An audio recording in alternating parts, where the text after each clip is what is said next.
भारत को ब्राह्मणों के नाम पर कोसने वाला पीटर नेवारो रूस से लेकर अमेरिका में घिर गया। लोग बोले अमेरिका को आबाद करने वाला बोस्टन ब्राह्मण कौन? पुतिन के गुरु ने भी ब्राह्मण कार्ड पर उनकी फजीहत कर दी। जी हाँ दोस्तों, हाल ही में अमेरिका ने भारत के 50% टैरिफ के बाद ब्राह्मण का कार्ड खेला।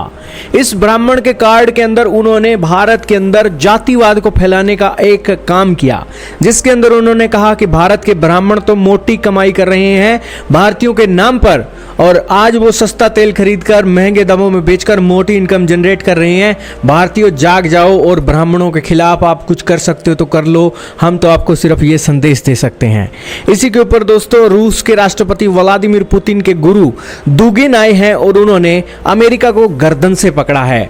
भारत और अमेरिका के बीच ट्रंप टैरिफ को लेकर तनाव लगातार जारी है और डोनाल्ड ट्रंप और उनके सलाहकार बार बार भारत के खिलाफ बयानबाजी कर रहे हैं, लेकिन भारत की सरकार शांत बैठी है और इन अमेरिकियों को जवाब देने के लिए दुनिया भर के एक्सपर्ट्स आज सामने आ रहे हैं और अब तो मोर्चा रूस ने भी सेट कर लिया है। सोमवार को राष्ट्रपति के व्यापार सलाहकार पीटर नेवारो ने रूसी तेल के बहाने ब्राह्मणों पर हमला बोल दिया था। उन्होंने कहा था कि रूसी तेल से ब्राह्मणों को लाभ हो रहा है, भारतीय जनता के हितों की कीमत पर। इसके अगले ही दिन मंगलवार को रूस के प्रोफेसर, राजनीतिक दार्शनिक और रूसी राष्ट्रपति पुतिन के राजनीतिक गुरु अलेक्जेंडर दुगिन ने एक बड़ा बयान जारी कर दिया।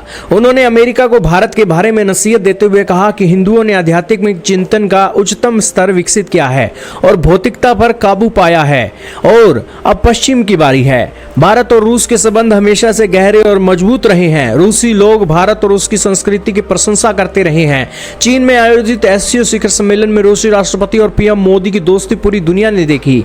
इस बीच पुतिन के राजनीतिक गुरु अलेक्जेंडर दुगिन ने भारत को लेकर बड़ा बयान दिया। उन्होंने सोशल मीडिया प्लेटफॉर्म पर लिखा कि भारतीय संस्कृति भौतिक दुनिया का खुलकर तिरस्कार करती है और इसके अस्तित्व पर हंसती है। हिंदुओं ने आध्यात्मिक चिंतन का सर्वोच्च स्तर हासिल किया है, अब भौतिकतावादी पश्चिम की बारी है कि वह हंसे और तिरस्कार करे। आपके सामने उनका ट्वीट चल रहा है एक्स पर अलेक्जेंडर दुगिन, और इसके नीचे उन्होंने कमेंट किया है। उनके ट्विटर पर एक्स पर करीब 3,65,000 फॉलोवर हैं।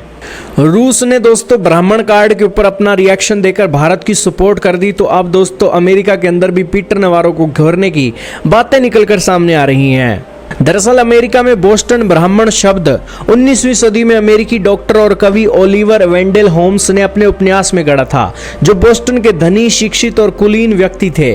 और ये परिवार शुरुआती अंग्रेजी उपनिवेशों के वंशज थे, जिन्होंने व्यापार और उद्योग से धन और सामाजिक प्रभाव हासिल किया। बता दें कि बोस्टन ब्राह्मणों को बोस्टन का पहला परिवार भी कहा जाता है। बोस्टन के पुराने धनी और कुलीन परिवारों के ये एक सदस्य होते हैं। यह नाम उन उच्च वर्ग के परिवारों के लिए इस्तेमाल होता है जो 18वीं और 20वीं सदी की शुरुआत तक न्यू इंग्लैंड में अपनी संस्कृति, समाज और राजनीति में बड़ा प्रभाव रखते थे। इन परिवार की जो जड़ें हैं न्यू इंग्लैंड में 10 पीढ़ियों तक की देखी जाती हैं। इन लोगों ने अपनी संपत्ति व्यापार से बनाई, जो कार का टायर बनाने में इस्तेमाल होता है। बोस्टन में उनकी शान और शौकत को एक स्थानीय कहावत से समझा जा सकता है, कैबोट्स केवल भगवान से बात करते हैं।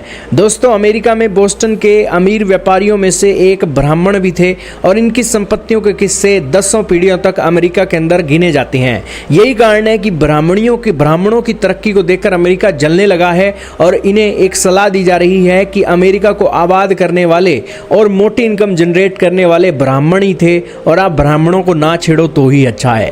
खैर दोस्तों, अमेरिका का राष्ट्रपति और अमेरिका के व्यापारिक सलाहकार, ट्रंप के व्यापारिक सलाहकार, दोनों अपना मानसिक संतुलन खोए हुए स्टेटमेंटें दे रहे हैं। इन्हें अपना सुधार करना चाहिए।